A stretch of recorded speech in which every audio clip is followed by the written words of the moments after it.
Good morning, praise the Lord. ઈશ્વરનો આભાર માનતા ફરીને એકવાર ઈશ્વરના વચન દ્વારા આજના દિવસની શરૂઆત કરીએ.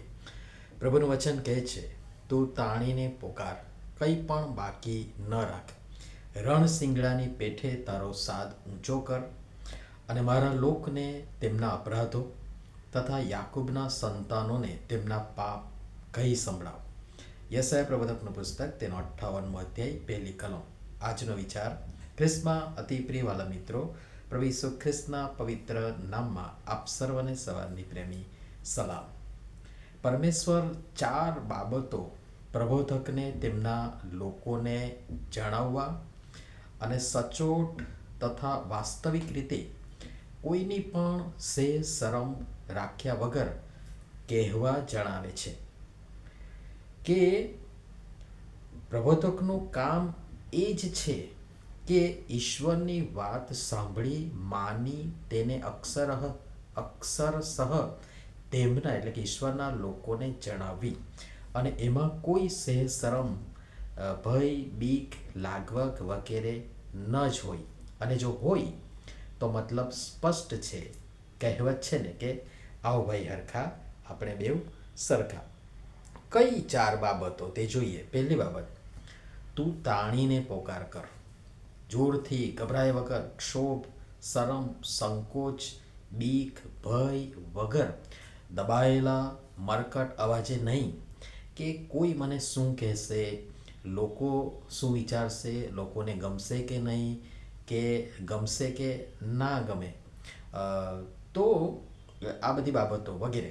આ બીક, ભય, ધાક આજે ન કેવળ સેવામાં જેઓ છે તેઓને પણ આગેવાનોની સાથે સમસ્ત મંડળી તથા સમાજને ખોખલા કરી દીધા છે.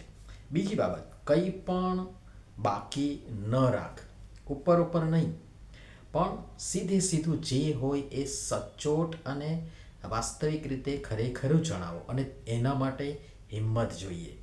ત્રીજી બાબત, રણ સિંગડાની પેઠે તારો સાદ ઊંચો કર.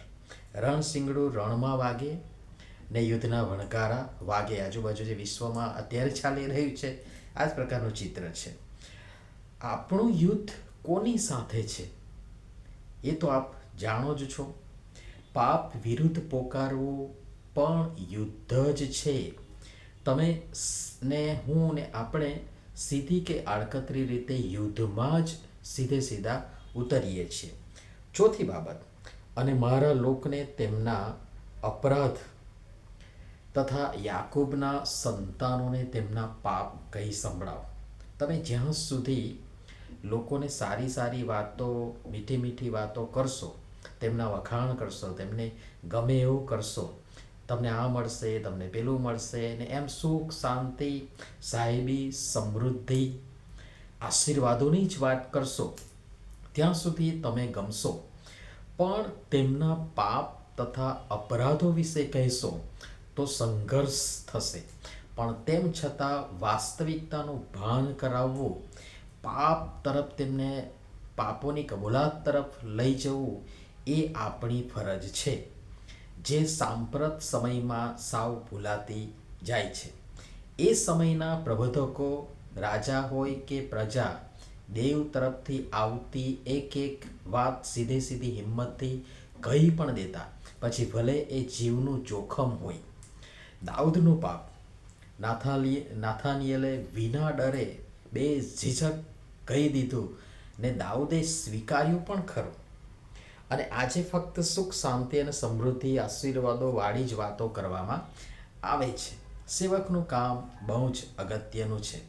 ઈશ્વરના લોકોને સલાહ, સૂચન, ચેતવણી, પડકાર, ઉત્તેજન, હિંમત, દિલાસો વગેરે આપવું જરૂરી છે જ, પણ સાથોસાથ તેમને તેમના પાપ પ્રત્યે પણ સભાન કરવું, બતાવવું, જણાવવું, ધ્યાન દોરવું, ને તેઓ તેમના પાપ કબૂલ કરે, ત્યાગે, પસ્તાવો કરે, પાછા ફરે, પ્રભુ પાસે પાછા આવે, પુનઃસ્થાપિત થાય, એ એનાથી વધારે અગત્યનું છે.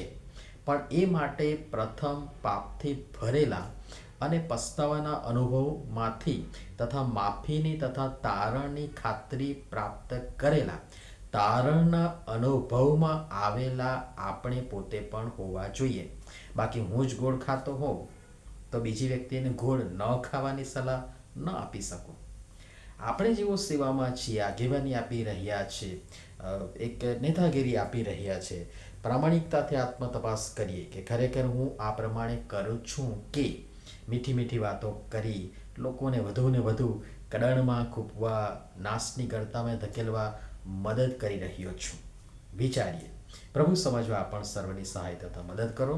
નમીએ પ્રાર્થના કરીએ. પ્રેમાળ પિતા, અમે જેઓ પ્રભુ ઈસુ ખ્રિસ્ત પર વિશ્વાસ કરી આપના બાળકો તરીકે ઓળખાઈએ છીએ, કદાચ સારા આગેવાનો કે સેવકો તરીકે પણ ઓળખાઈએ છીએ, તેવા અમને પોતાને પ્રથમ શુદ્ધ થવા, પવિત્ર થવા અને બની રહેવા કૃપા કરી સહાય કરો, જેથી અમે આપની વાત તાણીને પોકારી શકીએ, કંઈ પણ બાકી ન રાખી રણશિંગડાની પેઠે અમારો સાદ ઊંચો કરી તમારા લોકને તેમના અપરાધ તથા પાપ કહી સંભળાવી તેમને સચેત કરીએ. કૃપા કરી અમારી સૌની તમે સહાય તથા મદદ કરો. પ્રભુ ઈસુના નામમાં આમેન. ધન્યવાદ. કેટલાક દિવસથી મુસાફરી અને સાથે સાથે વાયરલ શરદી, ખાંસી, તાવ વગેરે પણ હતું ને માટે લખી શકાયું નથી. ક્ષમા કરશો, પ્રાર્થના કરશો. Thank you.